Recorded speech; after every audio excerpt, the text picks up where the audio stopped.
I'm looking through the games right now. I already know what I want to go with. Oh, you already know what you're going with? Mm-hmm. Oh, you're just waiting for me. Okay, Yeah. sorry.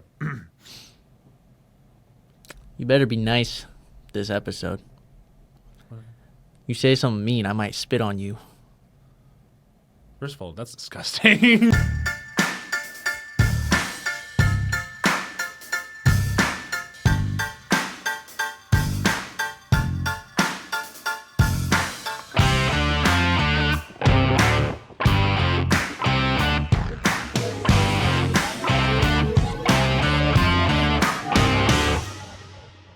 Welcome back to the James and Dame Show. I'm Josiah. And I'm Will. And today we're going over the Week 11 recap. Because Week 11 just happened. funny Believe enough, it or not. Funny enough, it happened last week. There were games that happened. Yeah, I mean, There were things that happened. there was some ugly this week. Would we even call it football at this point? No. Some of it. No, we don't call it football. All right. I mean, there's a lot of things we can start off with. This little team down in Atlanta. Oh my So, goodness. are we allowed to trade coaches? Technically, yes. Not anymore. Not Trade anymore. deadline passed. No, yeah, that was. Is there a way we can fire one into? Well, the XFL doesn't even exist anymore, do they? UFL. UFL. Can we fire one into the UFL? Yeah, this is. I have completely well, I wouldn't say completely. I went from not really believing in Raheem Morris, not really thinking he's a great coach, to he should not have a job anymore, because this is ridiculous. That You're ruining it. This is the epitome of everything wrong with this team. This is what we were fearing. You had one of the top passing defenses in the league, and it was like you finally fixed that side of the ball. Yes, you come in and play a division opponent, but it's the Panthers. You let Bryce Young throw over 400 passing yards on supposedly one of the best passing defenses, and that's the most yards he's thrown in the NFL. It's a franchise record. He beat Cam Newton's. Almost 450 passing yards, and this is also on the road. There's no. In my opinion, this is worse than the shutout. This is worse than the shutout by a mile. Well, because they blew a lead, and Typical Falcons, but at that point, that's just the regular schedule that you see in the Falcons' agenda. Now it's just you're not even playing competent football anymore. You're just lying down and letting it happen. Like you're not. There's no change. The culture hasn't shifted. You're not utilizing your players. Even Bijan, who was still doing somewhat decent that entire day. Even Drake London was doing all right. They still didn't do enough. And yes, Penix went down with an injury. Kirk Cousins had to come in. I understand that. But you had, what was it now, a 24-point lead?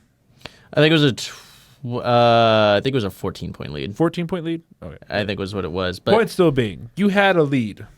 I don't know how things fall apart so bad and it's just watching it hurt, because It hurt my eyes. this is a team that, again, beginning of last year, we were going, they got Kirk Cousins, they got a new head coach. This team should be a easy division winner, should be competing for a 1 seed in the conference, and How wrong we were. because it's just they weren't any different last year. They were middle of the road. On paper, they should be. This year they should have been better. The passing defense got better. The pass rush got better. You have a great secondary. Your defense is just better. And then you go, Bijan's having you have Bijan who's really good. Drake London has taken another step. You're actually able to use Kyle Pitts. For once. And you don't have a bad O-line. Michael Penix is playing most of the year, and he is an upgrade over Kirk. And somehow you have a worse record. You are on track for a worse end of the year than last year, where it was not pretty last year. You had a lot of holes in it. We thought you fixed some of them. But there's just this inability to close games. Something I saw in overtime on the big pass play to Tommy Tremble. An inability to tackle, which is a coaching thing. Usually, like 90% of the time, an inability for an entire team to tackle comes down to coaching. And it just frustrates me that, yes, you're playing pretty good competition this year, But you're just getting outclassed. Like, you're losing games, not games that you should win, but losing in situations that you should pull out on top. And yeah. it's so frustrating with this Falcons team where is he worse than Arthur Smith? No. Hard to say. Well, because at least Arthur Smith was getting them to like mid. This year it feels like a good team with a really bad record. Yeah. Feels like a continuation of what the Ravens were. If the Ravens didn't turn it around, that's where. But at least the Ravens were just playing poorly. Maybe that's why the Pittsburgh Steelers wanted Arthur Smith. Oh, I don't get it because they are playing like an actually decent team until it comes time to actually close out a game. And Still can't do it. I don't know. Tom Brady broke the Falcons. I hate to say it. Ever since that Super Bowl, Atlanta's been like never good. I was so frustrated watching that. And the Falcons just all year, as I think they actually could be a good team, but Yeah. I just They at least have a somewhat consistent coach. Not great coach, but a consistent coach. They have They a at least good- could be competing at least maybe a game, maybe a game and a half, or maybe 2 games ahead in the NFC South division. Like if they had an at least average coaching, or at least average head coach, they could be fighting for the NFC South right now. Oh, absolutely. And they're 3-7. You're looking at the barrel right now, and you might get shot out of a cannon coming into the next couple weeks, and your playoff hopes, if there even is any at this point, are gonna be shattered, non-existent. And I mean, after the news, Penix is expected out to be the rest of the year. yeah, he's out. And Like there's nothing left for them really. no, there isn't. And that's what I'm frustrated with. It's just the Falcons can't seem to not get in their own way. It's gonna have to take a huge overhaul I mean, if it really comes down to it. But they're I don't know what else you want them to do. they're going in the wrong direction from where they left off with Arthur Smith. Yes, And so, to me, I'm more on the like, be proactive. I think it's time to move on from Raheem Morris. You gave him a Yes. year. The second year is looking even worse. If you wait a third year, you might end up. first overall pick. Yeah, I mean, it's not a good look for them. How do you get that much talent to stay in one location and you still can't utilize it? Yeah, that's the thing. They actually have a pretty good roster. They have a great roster, probably better than at least half the NFL to an extent. It's just they're not utilizing it. It's just really frustrating to see great talent not being utilized. That's kind of how I feel about the Bengals offense. A lot of talent there. Can't win games when your defense is terrible and you have a head coach who can't scheme anything. It's frustrating. And I'm tired of it. I've hated the Falcons ever since they drafted Penix. It's not his fault, but they keep making boneheaded decisions year Yeah, after year after it's- year. I'm frustrated watching. I get frustrated watching the Falcons now, and I feel like every week going forward, it's just gonna be why Why? But looking at some of the other games, Tampa Bay and Buffalo, one of the more exciting games of the week, Yeah, I agree. or at least one of the more hyped ones.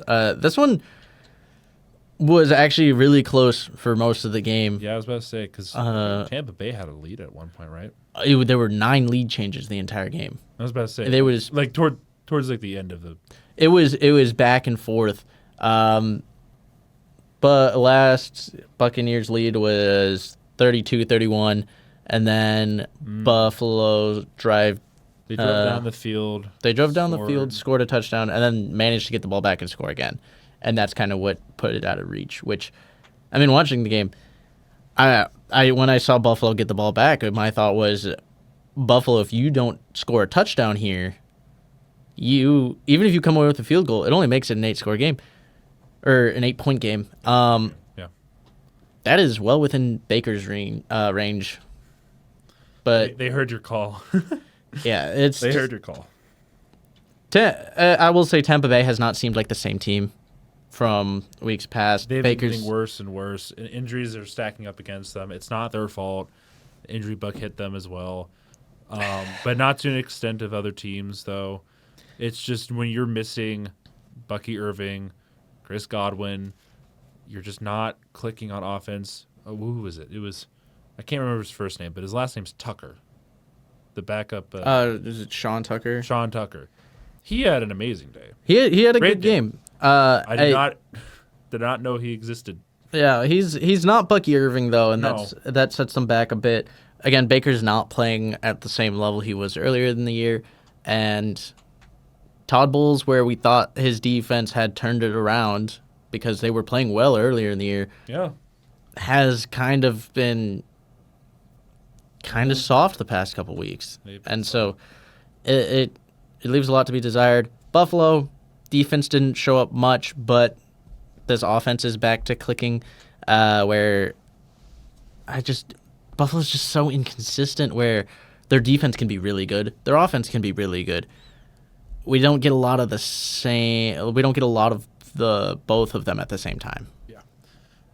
I will say this though, Buccaneers, you better look in the rearview mirror. Guess who's closing in on your division lead? Somehow the Panthers. Remember, I did say that they were going to be on the out looking in. If they manage to win the division, If they manage to prove me right and even go further than my expectation, then we have slipped into a reality that I'm not sure if I'm ready for. We have truly slipped back into 2015, 2016 NFL. Yeah, we had the Panthers back in the NFL. I just don't know. I mean, yeah, I just don't know how. It's a weird idea, but not as weird as the reality we're living in, where the Bears are leading the NFC North. No one, and I mean no one, can sit here and claim that they knew that this was going to happen. I wish I had my notes from predictions, because I know I didn't have this, but I know I did have a little. I know I gave a little bit of faith to the Bears and Ben Johnson. Yeah, but it was they had a lot of hope, optimism. They had the talent there, especially with Ben Johnson kind of fixing that offense in general. It's been almost never since we've seen a really good Bears offense, so it's kind of they're just decent for a change. it's just it feels like this snuck up on us. Like, I mean, there'd Like been we should have expected this. there've but been some comments about it, but it's like the Lions and Packers dropped a couple games over the past couple weeks or last few weeks, and the Bears just kept winning. And like again, there was like small comments, it's like, oh look, Bears are getting closer. This division is getting close. Look how close it's getting. But it's just like nobody really paid attention to how much it was like, oh, the Bears with a win and a Lions loss. holy cow! Bears have the lead, and that's where we've Yeah. gotten. And Yeah. How do you feel about Caleb Williams right now? I know you weren't very high on him. think there's concerns with him, but he coming into the league, there were concerns with the way he extended plays. A lot of quarterbacks that extend plays usually are susceptible to costing turnovers, but like at the end of the day, most of the game is, decision making. Yes, very much so. He's not like playing at an elite level. He does have a good skill set. He does have a good team around him. I think he has potential to be the franchise guy in Chicago. I mean, with what they're doing right now, he's the best quarterback they've had since. I'm not gonna say Mitch Trubisky in 2018 because I'm not sure if he was even that good back then. I'm gonna be honest. I'm gonna say Jay Cutler. Yeah, I was gonna go there, but I'm not even then. Sure. Jay Cutler's like, he has the potential to actually be a really good quarterback. But he can have a high ceiling. I think that's true for a lot of the guys they've had. I think the big difference here is just Ben Johnson. He's different. He's refreshing. He's not the same old head coach that you expect the Bears to pick up. Because we saw what Caleb Williams was with Eberflus, which is the same thing that Fields had to deal with. And it's like they break the cycle of it and get a coach who actually is winning you games, not just is an offensive-minded head coach, but no, he's a good head coach who's winning them games. He is winning them games, yes. And this is what you can get out of Caleb Williams. I think he needs some time to develop because any young quarterback needs time to grow. Because most of the quarterbacks that are elite took a year or two to get there. Lamar took a year. He was pretty decent his first year. Josh Allen took a couple of years. Patrick Mahomes didn't play his first year. Yeah. That's just how it is. So Caleb, I think it's kind of interesting with stat-wise because both him and McCarthy in this game went 16 for 32. McCarthy with a touchdown and 2 interceptions, while Caleb had nothing. But he didn't. It's game managing, and I think he did a better job. Winning games, no, it's not a quarterback stat, but no, it is a team stat, and he is a big contributor to the team. Yes. So and they've supported him. They've been around him, and they've gotten places with him, which is he's what you want. He's kind of somewhere. This might be like a real icky comparison, but he's kind of in that, like, at least regards to including his hype, the Joe Burrow to Trevor Lawrence range, where he could be Joe Burrow, but you really need to let him grow. And again, there's a lot that comes down to him, but could just be Trevor Lawrence, who overhyped, but he's not like horrible, but he's just not the guy. He's not going to get you where you need to go.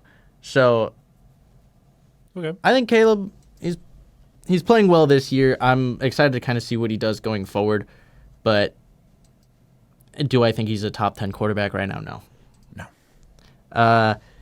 But he can get there in a couple years. So speaking to the other half of that division race, I mean, Lions pitched a really bad offensive game. Other than like a few plays to like Jahmyr Gibbs and Jameson Williams, that offense was unable to do anything. Jared Goff had worst completion percentage of his career. Philly defense just showed up. We got a white boy pick. We did get a white boy pick. Cooper DeJean. I hear he's not a safety. He's just a corner that will just, lock down your number one. But yeah, this defense for Philly has been absolutely insane. They were so dominant. They were so dominant Sunday night. It's really unfair. I'm not like the fact that they got Jalen Phillips and he comes in and plays the way he is. It's just like I saw the trade, and I was like, yeah, he's gonna be really good, isn't he? People love giving the Eagles good players. I don't know. I don't get it. And they wonder why Eagle fans are really boastful, because they're getting good players. Yeah, they have to back it up. They have the stuff to back it up right now. So yeah. But yeah, this This game really was just Dan Campbell being outcoached and Jared Goff having a bad game. Yeah. I do want to touch on a specific game as well.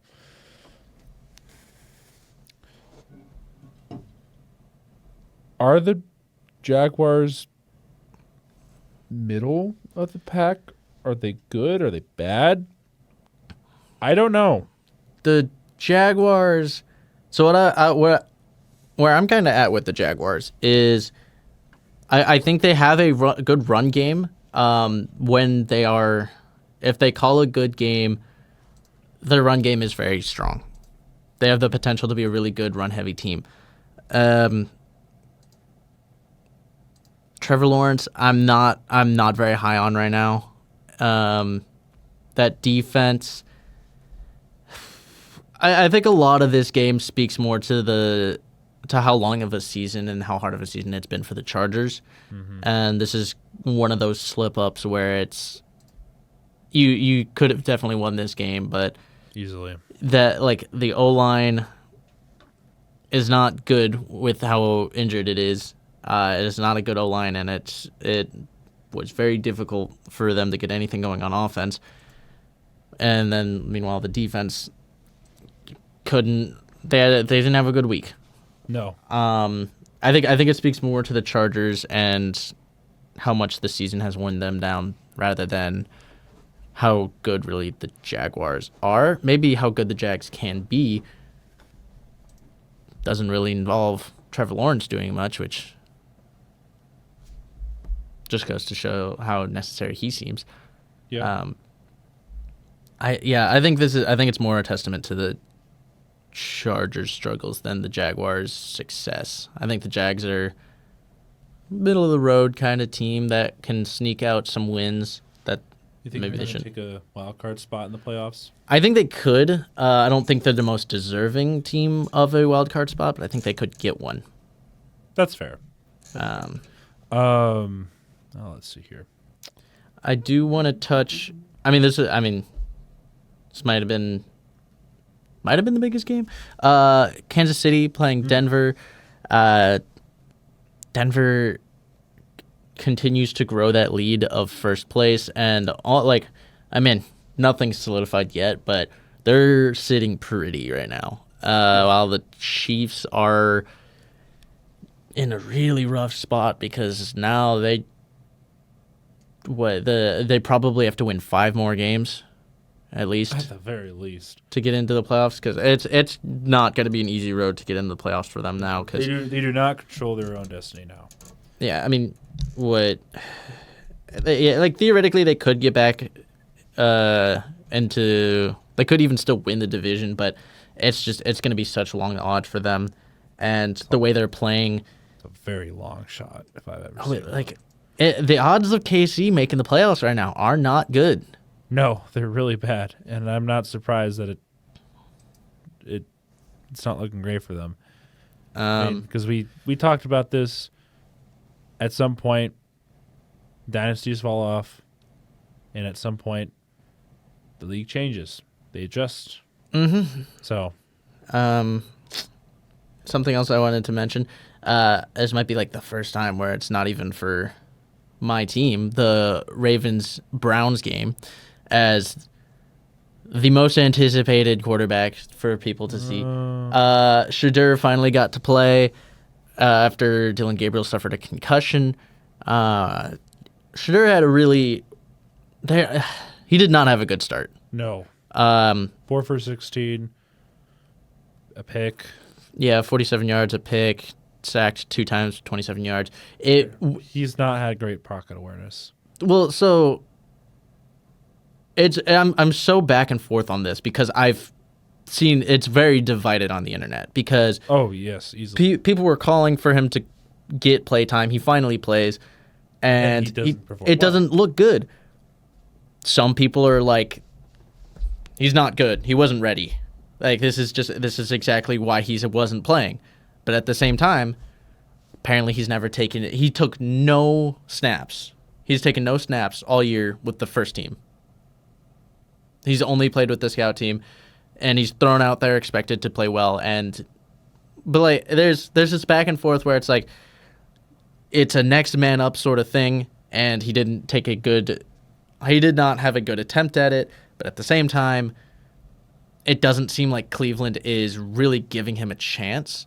Where, and I always try and treat people like, I always try and treat these players with like an open slate, especially when there's stuff like off the field that questions their character. I try and give them a chance as just like a player, and it just doesn't seem like he's getting that chance. And so I feel like for him, I feel like there's just nothing there for him in Cleveland.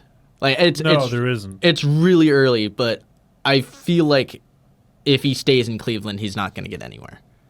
It's like there's a reason why the other 31 teams plus the Browns passed you over until the 5th round. I don't even mean just like he's got attitude problems and that's I'm saying this from a player standpoint as well. Like, he could have a really high ceiling, but he could have a really low floor. Because there were some games that I saw when he was at Colorado, especially when he played in Nebraska, didn't know what to do. He had no awareness. He was constantly under pressure. The excuses of, we didn't have a great O-line, or this and this and that and this and that. If you say he's good as he is advertised, he should at least adjust at some point. He hadn't done that very well in college for most of the degree. That whole Colorado offense was Travis Hunter and a little bit of Shedeur Sanders. And now you see that I get your point, but also at the same time, if you watched the way that game goes, once he gets in there, it's Baltimore playing bully ball. We're going to send a lot of pressure because he isn't going to be able to handle it. But a part of that is he's not prepared. Yeah. So I will give Shedeur Sanders that. Like, he wasn't prepared whatsoever. I do think that he, even at this point, was he technically second string? He's the second. Well, he's the second string, but Gabriel's expected to miss the next game. So yeah. So at that point, it's just, I don't know. It's you have to let him at least practice with the actual squad. It for some reason only took until this week until Dillon Gabriel got concussed and everything, and I am willing to give Shedeur Sanders a chance to play. I am willing to give him that. It's just all the off-field commotion is really hard, at least for me, to give him a chance. And I think he can do it. He can do it. He has some talent. I'm not sure about him. Never been a fan of his attitude. He can be a great player. I just need to see more. And granted, come on, not playing with the first team or the starting team. That's kind of ridiculous at that point. Because you were down to Dillon Gabriel and Shedeur Sanders. Yeah, and they're both rookies. Yeah, you had to at least throw him in there at some point.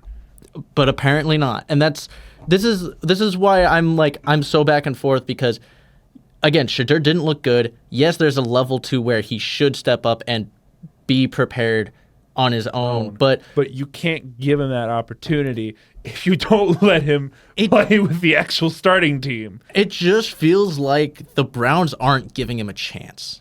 No. And that frustrates me, because beyond everything else, as a player, everyone deserves a chance. Yeah, everyone deserves a chance. It just doesn't feel like they're giving him a chance. Do I think that Dillon has gone out there and not been flashy or exactly what they want, but he has been smart with the ball. He's been safe. In my opinion, Dillon Gabriel is playing smart, and he is technically better at the moment. He's playing with his head. Yes. And Shedeur, because of college, it's just he can be flashy. He doesn't make smart decisions. He holds onto the ball way too long, and he immediately dips out of the pocket the moment there's pressure. And it's just something that he's going to have to practice and learn too. And granted, there's still plenty of time. He's got perfect time. He's still got plenty of time to work on some things and give it maybe another year or two, maybe he pans out okay, maybe decent. I don't know. We don't know his career. He might end up being one of those players that he only got into the NFL because his dad happened to be a really good player. Yeah, And he didn't live up to that expectation. And that's the other thing. It's just when you're the son of a really notable player and you're expected to be like elite, that's a lot of pressure on you. I'm not gonna lie. It is. That's a lot. It's just not super fair, and I hated seeing afterwards. There's videos of him after the game ended, and he seemed super upset, sitting on the bench, like he just lost like a really big game, but it was like you took over at like halftime for the Browns.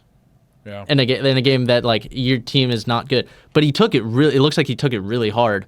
Where I know that Shedeur has said this. He said this to Dion, where he needs to make the most of his chances, and I feel like there's just so much riding on him performing without any Actual practice. Yeah, without actually helping him. Yeah, like you can't. Wait, it's like throwing me onto, I don't know, a flag football team with no experience whatsoever, like a professional flag football team. You're expecting me to perform really well. Like, you gotta give me reps, right? Like it's not fair to him. And I can't believe.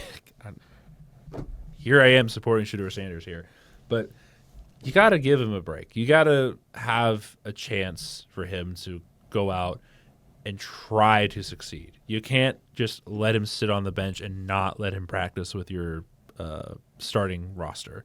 And granted, maybe this is what he needs to kind of figure out some stuff. I'm not entirely sure. It's just he needs to make his own name. He can't. True. That's where I guess for me I have a hard time rooting for him. It's just he's doing this off the back of his last name. I want him to do this off of his full name, Shedeur Sanders. Yeah. Like there's a lot to go into that, but yeah, it was a rough game for him, and I not gonna lie, I kind of felt bad. Shedeur, there's either you love him or you hate him, and unfortunately, not many people like him. For the haters, because a lot of haters are going, look, he looks like absolute garbage, and to me, like, I don't necessarily like him, but I also don't hate him because, again, I want to see him get a chance. This is not what I don't want him to. That's not a chance. If he sucks, cool. Like I'm fine with him sucking, but give him a chance to succeed. If he sucks under no chances. Yeah, it's like putting a Band-Aid on a giant open wound.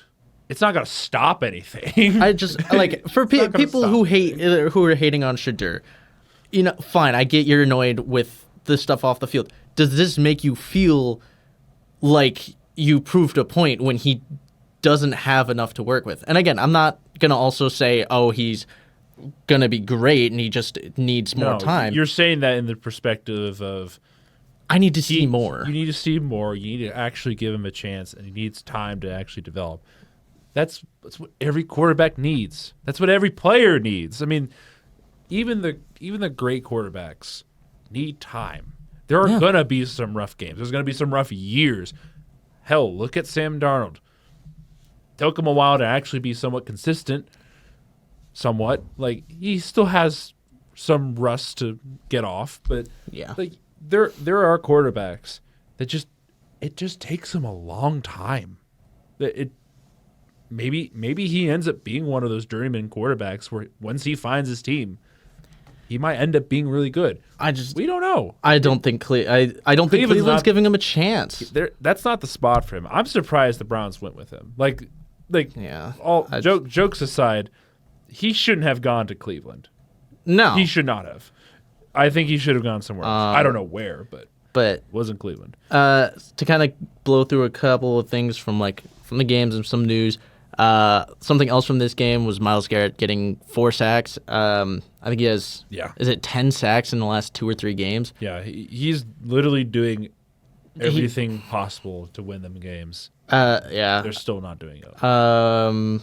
Let's see. Jacoby Brissett breaks, was it the NFL completion record in a single game? 57. He went 47 of 57, and he had 2 touchdowns, 2 interceptions. I'm surprised they didn't score more points off that.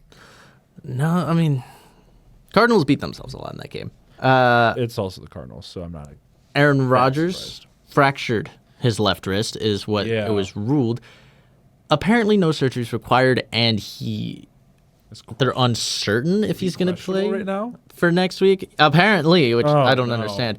I guess I could have added this other part earlier, but to pour onto the Shadur Sanders news, his house got broken into during his debut. He had $200,000 stolen from his house. I do not care how much I dislike a player. No, stop. That is wrong. That's make us people in general look bad. Yeah. No. Yeah. Other things around the league. Lane Johnson, as we saw, he exited the game against the Eagles, suffered a Lisfranc injury. It's not expected to be season-ending, but he should be expected to go on IR. Okay. Obviously, mentioned this at the beginning of the episode, but Jamar Chase is going to be suspended 1 game for spitting on Jalen Ramsey. I mean, even though he is appealing because he can, and that's about the only reason why. One last thing I want to bring up before we wrap up. There's been some pushback from the NFL about these. We see them every year. These team report cards, where the players go and they grade the different parts of the organization, like the lunchroom, the med team, and everything. They grade them, and then they compile them, and then they release them to the public. And everyone goes, "Look, this team clearly sucks because they got an F in this." And like we've seen it, I think last year the Chiefs were like way lower than we expected. The NFL is pushing back on them, and I think this is really interesting because I think it's very evident. It's very telling. I mean that's what really matters is like what works for the players. And apparently one of the owners that was like the first to speak out was Woody Johnson. Woody Johnson? Yeah, not like a top 5 coach in the league, or not like top 5 owner. Franchise. It's the guy whose organization hasn't won anything anytime recently coming out and going, yeah, they're bogus, and it's like your organization sucks. This is why you're not getting good. Like, this just makes sense. I feel like that's a PR stunt if I've seen that. It's just I don't understand. I think they're very useful. I think it gives us a glimpse inside some of the organizations. I think it's good for the media and the public to see that. Obviously, again, organizations that are graded really poorly, not going to be a big fan of it because you're being graded poorly. But I don't know. I'm curious. I guess I'm curious what your thought on this pushback is, because to me, I feel like the organization should look at that and go, okay, we need to make changes, not go, they're out to get us. Like, I guess that's my thought process. The only way I can see any valid reason for pushing back on this is they just don't want the players to have too much power. That's the only argument I can think of, but even then, that's such a bogus argument that, like, why? Like, you need feedback. If you're going to be a successful, like, organization, just in general, not talking about sports, but in general, you need to, like, talk to your employees. You need to talk to, the people that work for you. If they're not happy, if they're not, satisfied with the resources, the care, the ability to do what they want to do, and, I don't know, enjoy what they will do. Like, you need to do this kind of stuff. If you hide this, then you're just going to have a bunch of inner turmoil across several NFL teams. Will just boil over. I don't understand. Like, even as an owner, it is a really easy way for you to take these people who are making you the money, Yeah, and go, how can we make more money via their success?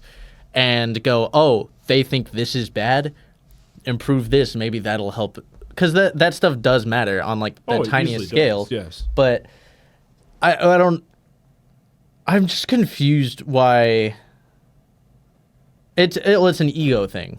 Like these owners go, oh, I got a bad grade. They're just unhappy. Like they're just being sticklers, and They're just haters. yeah, they're just hating because of this, and this, instead of putting ego aside. I think it's just very egotistical for owners to be pushing back, and the NFL pushing back on it. I think it's just silly. It is very silly, and I agree with you. I just don't understand why we have to. Why are we doing this? Like, I don't know. It makes everyone look stupid. It just. I'm not completely sure as like the logic there, and it seems like something that should get squandered pretty easily because it's like, no, these are clearly like good indicators. It seems like a good way of actually being able to tell. So, but I mean, the pushback is literally just the NFL filing a grievance, because that's about all it's what they can do. It's a grievance against the NFLPA, the Players Association, because it's a union technically. So it's like logistics and stuff. But I just thought it was silly seeing that. But that's about all I have. Yeah, I think that'll wrap up everything. Thank you all for joining us in this recap. Obviously, we didn't go over every single game. It's fine. Not all games need to be talked about. No, it's fine. There's more important news that we need to discuss, like what was happening during your game and what the hell the Jaguars and Falcons are this year. No idea. But yeah. Thank you all for joining us, and we shall see you very soon. See ya. Bye.